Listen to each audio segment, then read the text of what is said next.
Alexander Gwyneth Baring, and my topic is all about simple past tense and its regular and irregular verb. So before going to the topic, let us know what is verb. Verb is an action, state, or an occurrence. Do you also know verb can be regular and irregular too?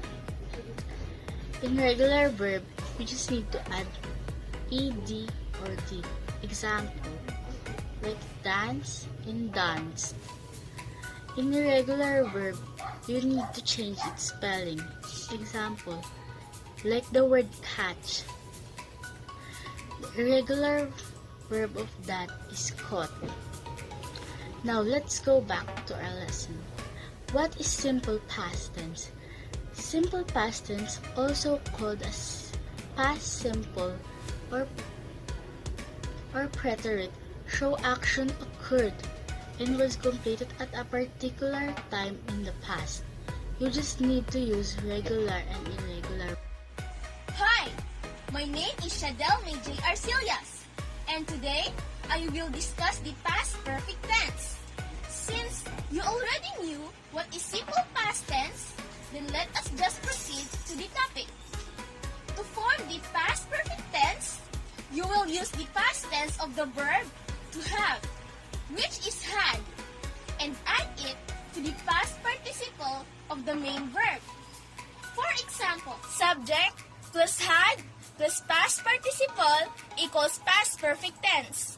Like, she had met him before the party.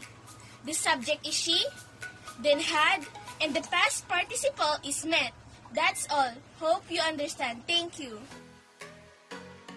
You have an essay coming up, and you notice that some part of your sentences doesn't have enough enthusiasm. Well, you can ameliorate those unnecessary sentences through how you structure them. There are two voices, active and passive. Although I'm not going to discuss about passive because I'm going to focus on active. Anyway, let's carry on. Let's first understand the meaning of voice. Voice refers to the who or what in a sentence. And as far as I mentioned, there are two voices. In active voice, the subject performs the action. Let's take a look in this sentence. Leonardo da Vinci painted the famous Mona Lisa. Leonardo is the subject, painted is the verb, and Mona Lisa is the object or the receiver of the action. Now, some sentences are passive.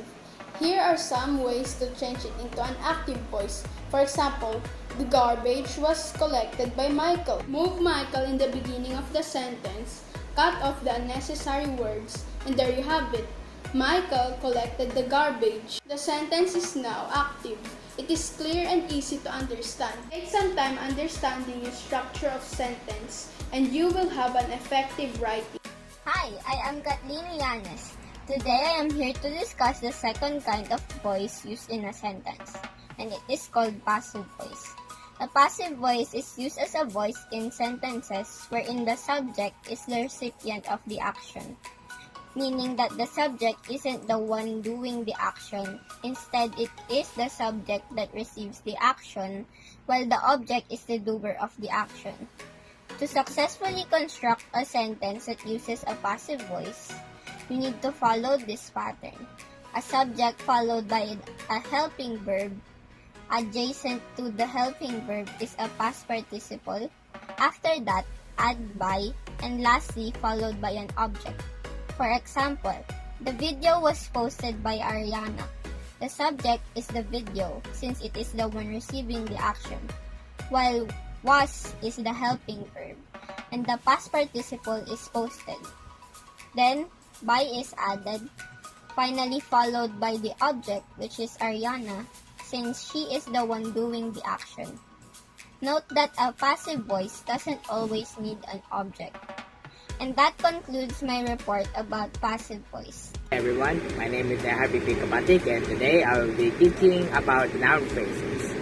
A noun phrase consists of a noun which is a person, a place, things, or an event, and other related words, usually modifiers and determinants, which modify the noun. In order to form a noun phrase. A phrase needs a modifier that describes the noun added with or without a determiner. For example, Diana has an angelic voice. The modifier in the sentence was angelic and the noun in the sentence is voice, while the subject in the sentence is Diana. Hi there! Allow me to introduce myself first. I am Alexander Luis Rafon, and I will discuss about verb phrase and prepositional phrase. But let me tell you first what a verb phrase is. A verb phrase is a combination of an action verb or the main verb and its auxiliary or the helping verb. So what are the action verb I am talking about?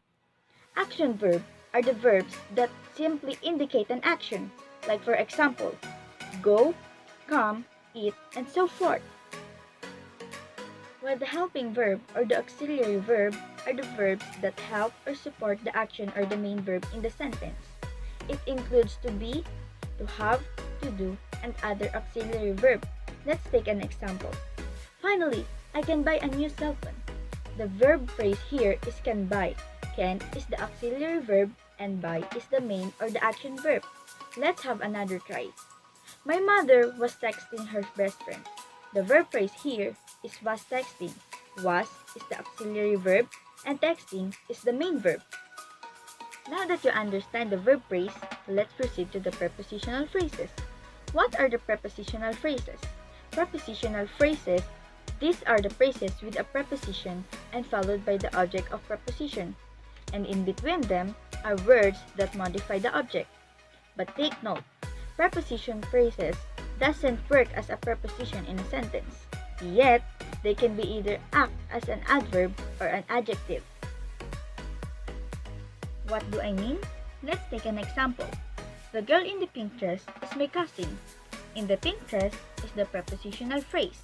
In is the preposition. Dress is the object. The and pink are the modifiers. In this sentence, the prepositional phrase acts as an adjective because it describes about the noun which is the girl. Let's take another example. My friend meet me after the class. The prepositional phrase here is after the class. After is the preposition. Class is the object. And the is the modifier. In this sentence, the phrase describes about the verb meet, so it acts as an adverb. So that's all for now. I hope you learned a lot about our topics. Thank you so much and God bless.